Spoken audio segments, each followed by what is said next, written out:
Selamat sore, salam Just Talk. Hari ini gue mau bahas dua match Chelsea dan Atalanta, karena banyak banget yang minta soal Atalanta dan gue lagi dalam mood yang enak, makanya gue bikin video. Jadi sebenarnya kalian gak usah minta ini itu dan lain-lainnya. Semua gue bikin video tergantung mood gue, nonton juga tergantung mood gue. Kalau gue nggak mood, mau siaran apapun gue nggak nonton, gue nggak bikin video. Oke? Jadi penting lu subscribe, lu tunggu notif, kalau ada notif lu tonton. Udah gitu aja. Walaupun gue berusaha sebisanya, karena untuk gue ini kan membagi ilmu, seperti yang gue lakukan di podcast Box to Box, di DPI. Kita bagi ilmu, bahwa lu nggak setuju, hak lu kok. Lu nggak pernah gue minta juga lu tonton. Tapi gue hanya mengutarakan pendapat gue. Nah, kemarin kita bahas Chelsea, gue nonton full. Bahkan gue kemarin aktif di Twitter juga. Ini gue bacakan sedikit statistik. 12 shots off target dibanding 1 dari Norwich, 6 shots on target dibanding 0 dari Norwich. Ball possession 67% dibanding 33. Jadi jelas-jelas ini tim parkir bis. Sekali-sekali keluar, sekali-sekali itu karena memang tim busuk, makanya mereka terdegradasi dan layak terdegradasi. Untuk gue sih dua tim yang layak, yaitu Aston Villa dan Norwich, yang bener-bener gak banget lah, kasarnya begitu. Oke, kemarin kita lihat line up-nya. Mason Mount gak main, 4-3-3, Kovacic dan Loftus-Cheek sebagai attacking midfield. Jorginho DM-nya, William Pulisic masuk ke dalam, didukung sama Alonso Aspi dari wingback. Oke, dan itu tidak berjalan. Jelas-jelas kelihatan bahwa Chelsea kehilangan kreativitas. Ya, jalan babak satu, babak kedua, gue tweet, ini serangan ini harus dari sayap. Kalau enggak harus berubah sistemnya kalau gue jadi Lampard. Enggak lama kemudian, berapa 1 menit kemudian, bang, gol dari sayap. Pulisic, kalau nggak salah Pulisic ya, crossing, Giroud heading. Gue tweet lagi, kalau gue jadi Lampard, gue akan rubah, gak jadi ke 4-4-2. Pulisic, Jorginho di tengah, Loftus-Cheek, Kovacic out, William Pedro di sayap, dengan bermain 4-4-2. Oke, masukin Tammy Abraham di depan sama Giroud. Nggak dilakukan. Dia mempertahankan, tetap bermain dengan 4-3-3 dengan pemain yang praktis sama, kayak Giroud diganti sama siapa namanya, Tammy Abraham. Terus Loftus-Cheek dengan Ross Barkley posisinya sama, Alonso Reece James posisi sama, Pulisic diganti oleh posisi sama. Jadi dari sisi strategi tidak berubah. Alasan apa? Sama berjalannya babak pertama, kedua nggak jauh beda.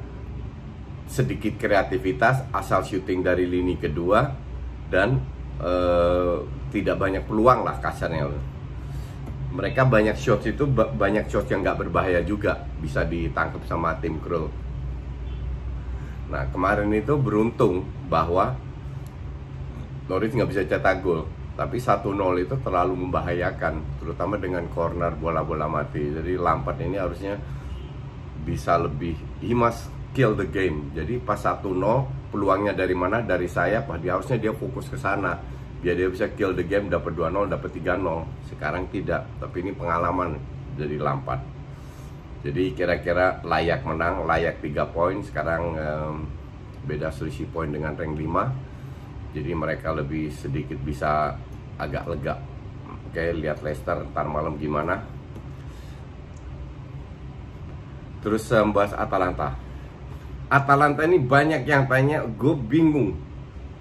Sebenarnya sudah dari kapan, dari tahun lalu kalau nggak salah gue bilang. Ya dari tahun lalu, pada saat gue masih siaran Serie A di beIN Sport, gue udah bilang Atalanta ini keren mainnya. Keren dalam arti sistem yang diterapkan oleh Atalanta itu tidak berdasarkan tidak lazim untuk di Serie A.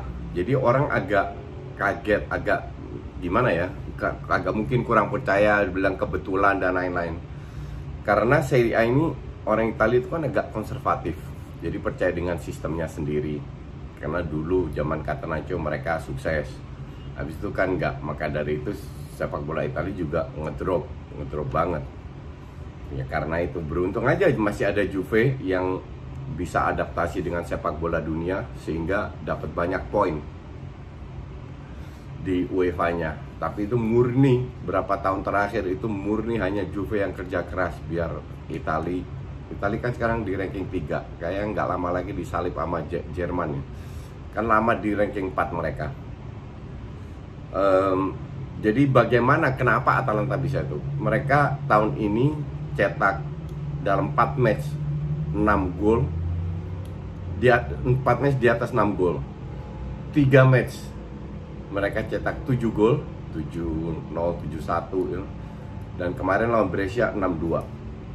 Kalau lu bisa cetak banyak gol dalam 4 pertandingan di atas 6, ini bukan kebetulan.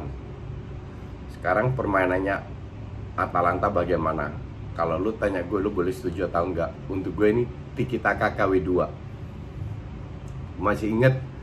Mungkin ada dari kalian yang nonton masih inget pada saat drawing Champions League tahun lalu, drawing ditanya siapa yang lolos grup.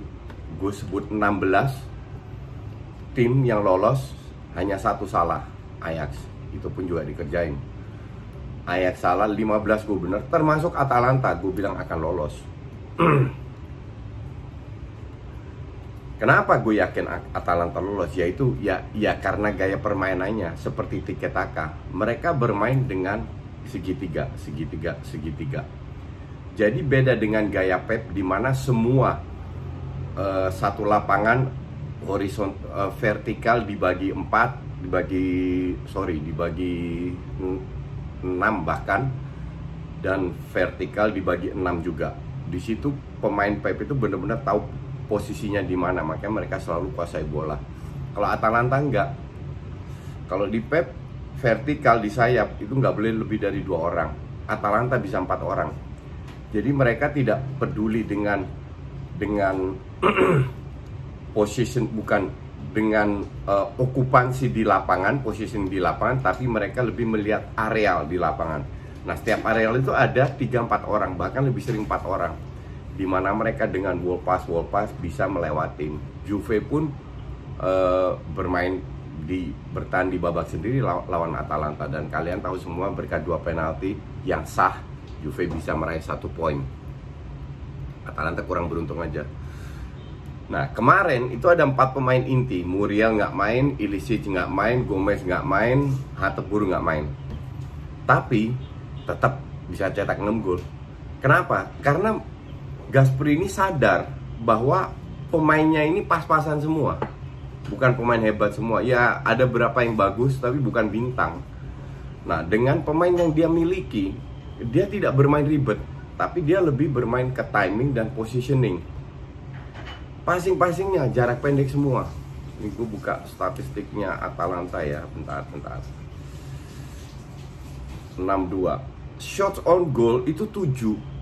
Bisa dapat 6 gol dari 7 shot on target, Shot off target 5. Brescia shot on target 4, dapat 2 gol. Ball possession 63%, mereka 37%.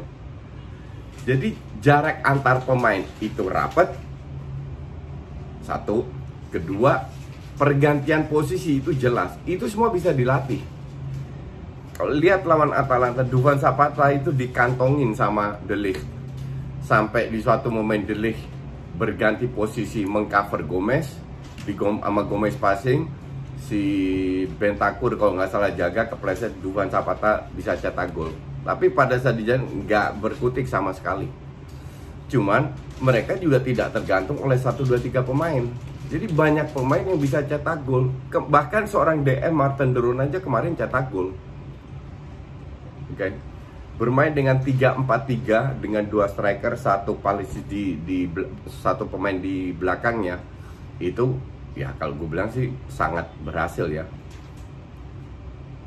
3-4 Martin de Roon praktis sendiri, tapi kalau Martin de Roon ke depan ya kan dia cetak gol, dia harus ke depan dong. Ada orang yang menjaga posisinya. Waktu lawan Juve hanya 2 pemain yang sedikit agak banyak dribblingnya, yaitu Ilicic sama Gomez. Nah, dua-dua nggak main malam ini. Tapi pemain kayak Pasalic dan Malinovskyi ini bisa punya skill individu lah, gitu. Jadi orang tanya semua akan dibantai, enggak. Gue bilang PSG akan menang. Murni apa? Tuchel itu pelatih hebat. Dia ngelihat, oh Tottenham apa yang dilakukan, dia akan high press, dia paksa Atalanta main long ball. Di situ mereka akan kalah. Karena dari sisi kualitas PSG lebih bagus, for sure. Jam terbang juga, walaupun mereka sudah lama nggak main, tapi kualitasnya berjalan, mengandalkan skill individu. Dan gue tidak yakin Atalanta bisa menahan. Sekali lagi semua bisa terjadi ya. Tapi kalau lo tanya gue akan bilang PSG yang lolos. Murni kan persis waktu lawan Dortmund. Gue sama Haryo waktu itu bilang PSG lolos. Padahal Dortmund lagi gila-gilanya dengan Haaland dan apa-apa. Padahal di rumah mereka juga menang, ya ujungnya nggak lolos juga kan. Gitu. Jadi untuk gue sih bukan hal yang aneh yang gue lihat dari permainan Atalanta. Tapi benar-benar memanfaatkan peluang, bermain dengan areal 3-4 pemain, jarak rapat. Cuman sisi lemahnya ya kalau di high press. Oke? Itu aja dulu, ntar malam gue siaran di DPI. Kita bahas mungkin lebih panjang lagi. Thank you for watching.